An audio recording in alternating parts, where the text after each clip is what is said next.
Ito ang DXMY.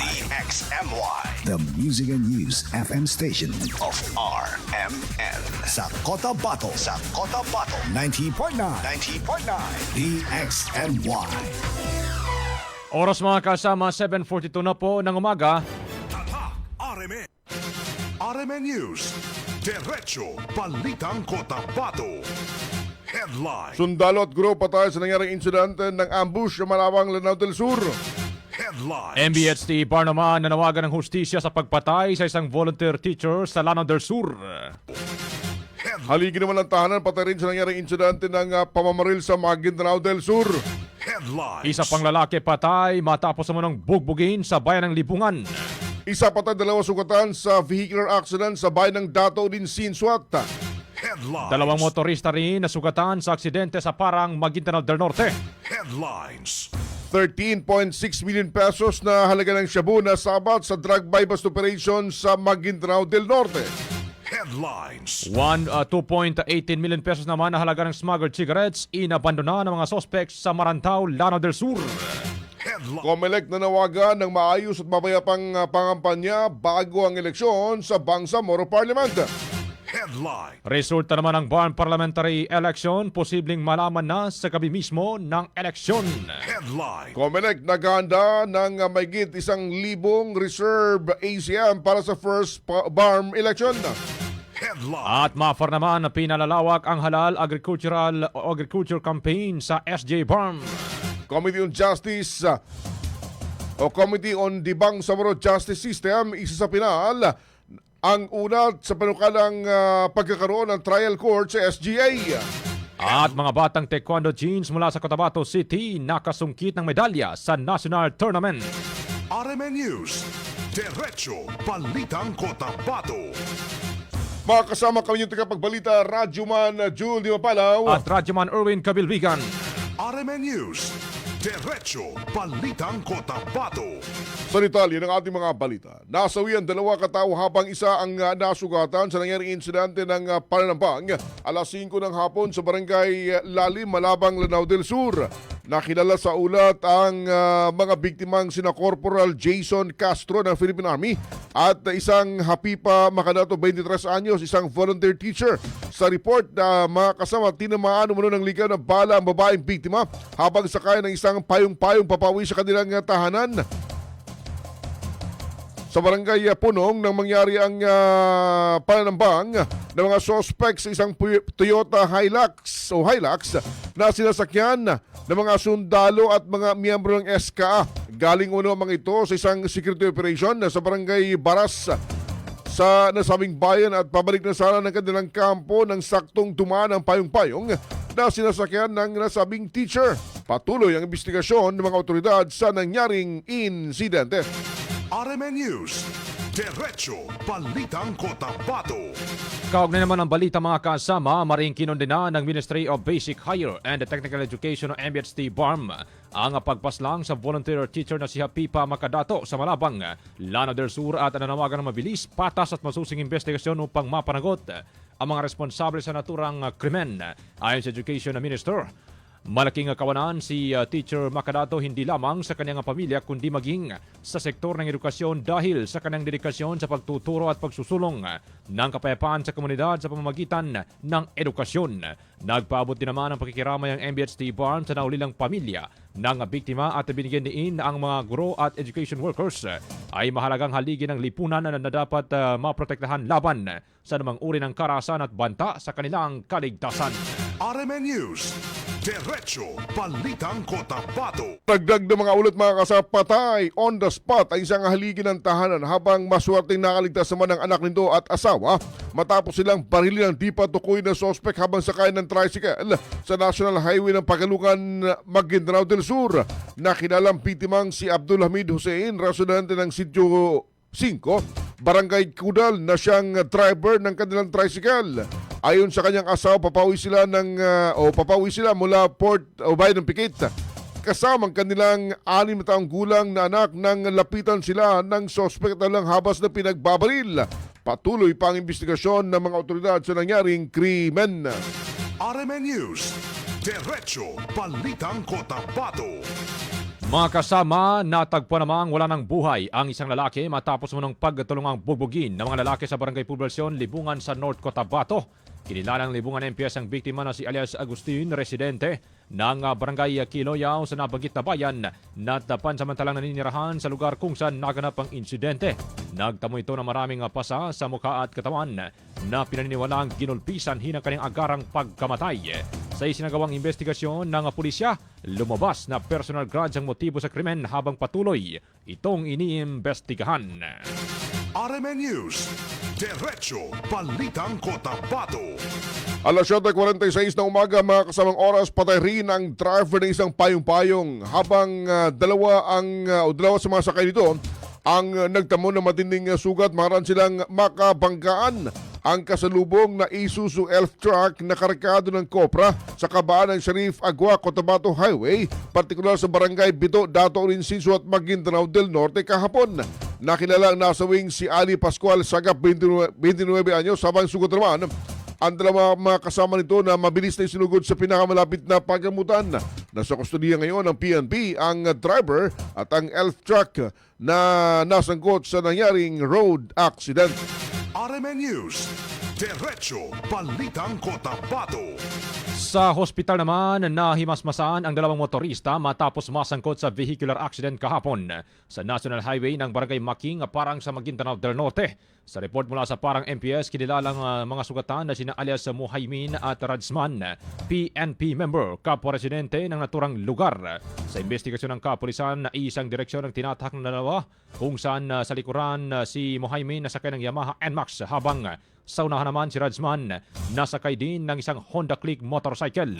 Dahil sa bilis umano ng pagpapatakbo ni Muhaymin, mga kasama, ay biglang nawalan ng kontrol at nabundol ni Rajsman na nagresulta sa pagkakasugat ng mga ito. Dali-daling isinugod sa ospital ang dalawa dahil sa mga sugat nilang natamo para malapatan ng kaukulang lunas. RMN News, Diretso Balitang Cotabato. Sa dagdag ng mga balita, abot unasamsam ng mga otoridad sa isinagawang joint bypass operation sa bahagi ng Sarmiento parang Maguindanao del Norte ang 13.6 million pesos na halaga ng shabu kahapon ng umaga. Sa turang operasyon, inaresto ng mga otoridad ang driver ng sasakyan kung saan nakuha ang droga na kinilala sa pangalang alias Ahmad, 42 anyos. Sa operasyon ng mga otoridad, nakuha rin ang bypass na money, mobile phone at IDs at pa mga personal na gamit ng nasabing personalidad. Nasa ilalim ngayon ng investigasyon ang suspect habang inihanda ang kasong isampa sa kanya sa paglabag sa RA 9165 o Comprehensive Dangerous Drug Act of 2002. RMN News, Diretso Balitang Cotabato. Inapando na naman ng di pa nakikilalang mga sospek ang tinatayang 2.18 million pesos na halaga ng smuggled cigarettes matapos nilang mapansin ang isang police checkpoint sa kanilang dadaanan sa barangay Tacob, Pindolonan, Marantao, Lanao del Sur. Ayon sa report mga kasama, ibinaba at iniwan umano ng mga sospek ang 51 kahon o katumbas ng 2,200 o 550 rims ng kontrabando mula sa tatlong sasakyan upang makatakas. Dinala ng mga operatiba ng Marantao Municipal Police Station ang mga nasabat na ebidensya para sa kaukulang dokumentasyon bago ito i-turn over sa Bureau of Customs. RMN News, Diretso Balitang Cotabato. Sa dagdag ng mga balita, mga kasama, pumanaw na ang tumatayong sekretary ng MILF Central Committee kahapon ng madaling araw. Kilala itong kinilala ang nasabing opisyal na miyembro din ng Parliament na si MP Harun Abbas o kilala bilang Muhammad Amin sa Moro Islamic Liberation Front. Siya sumakay ng buhay kahapon ng umaga. Sa impormasyong ibinahagi ng umaga ni MILF Central Committee Information Officer Engineer Mohd Ali, namatay ito dahil sa karamdaman habang siya ginagamot sa isang ospital sa Davao City. Kahapon din iniuwi sa Cotabato City ang kanyang mga labi at agad ring nilibing sa kanilang lugar dito ho sa lungsod. Ikinalulungkot ho natin yung pagpano ho ng aming kasama po sa MILF Central Committee. Kasama po sa Member of the Parliament ng BARM sa ngayon si MP Harun Abbas o si Muhammad Amin. O po nakahapon po ng umaga, no? At galing ho sa Davao, and then dating ng hapon po ay nailibing ho siya. Yung detalye ay hindi ko rin po alam, pero it's health related na ikinamatay po. RMN News, Diretso Balitang Cotabato. Ang pagpano naman ni MP Harun Abbas mga kasama ay tinuturing na malaking kawalan sa pamunuan ng Moro Islamic Liberation Front na nagsilbing kalihim ng MLF Central Committee na isang tungkuling inihalin tulad ni Engineer Ali sa posisyon ng Cabinet Secretary sa pamahalaan at matagal na naging bahagi na liderato ng naturang organisasyon. Dahil sa nabakanting posisyon mga kasama, sinabi ni Engineer Ali na kinakailangan pag-usapan ng Central Committee ang mga posibleng pagbabago at pagsasaayos sa kanilang hanay upang ngunit wala pang itinagdang schedule para sa pagpupulong ng committee, ngunit tiniyak ng kabilang sa kanilang mga tatalakayin ang pagpuno sa iniwang tungkulin ni MP Abbas. Yeah, siya ho yung naging secretary po ng aming Central Committee. Parang po yan ay alintulad po ng Cabinet Secretary. Mm-hmm. Siya ho ang secretary namin. With this, no, siyempre, tagal-tagal na rin po siyang naging secretary ng Central Committee, no? Kasama pa ho ng tatay ko, si Baparoni, no? Si Muhammad. And then with this, RMN News, Diretso Balitang Cotabato. Sa kaugnay na balita, sinabi rin sa direksyon ngayong umaga ni Engineer Muhajirin Ali na may mga support staff ang tanggapan ng kalihim na maaaring pansamantalang gaganap ng mga tungkulin ni Abbas habang hindi pa napagpasyahan ng Central Committee kung sino ang papalit sa kanyang posisyon. Nawati na ilang linggo mano ang bagong pagpanaw ni MP Abbas ay nagpagamot to sa isang pagamutan sa Davao City at personal pang binisita nina MLF Chairman Ahod Ibrahim Al-Haj at ang first vice chairman ng MLF na si Mohag Iqbal. Pumanaw si Abbas sa edad na 75. Siya rin ay kilala bilang isa sa mga naunang kasapi ng kilusang Moro na nagsimula sa MNLF bago naging bahagi ng MILF. yeah, siya ho yung naging secretary. With the current structure na meron kami, may mga staff po yung secretary ng Central Committee. So, possible po na one of those support staff na naka-assign doon sa opisina na yon ng ahalili sa trabaho ng secretary. RMN News, Diretso Balitang Cotabato. Oras mga kasama, 7:53 ng umaga. Tatak RMN.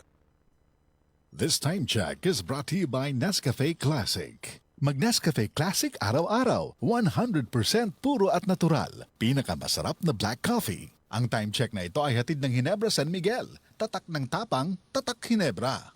Magkaiba man tayo ng karanasan, pareho naman ang gusto natin bilang Bangsamoro. Ang trabaho at oportunidad, mas magandang kinabukasan. Kapag magsama-sama ang iba't ibang boses, mas lumalawak ang pag-unawa at pagtutulungan. Kaya ang Bangsamoro Federalist Party ay binubuo ng mga dating revolusyonaryo, mga lingkod bayan at ng iba't ibang sektor ng lipunan. Dahil sa pag-angat ng Bangsamoro, dapat lahat kasali. Bangsamoro Federalist Party, PFP, for Bangsamoro, para sa Bangsamoro.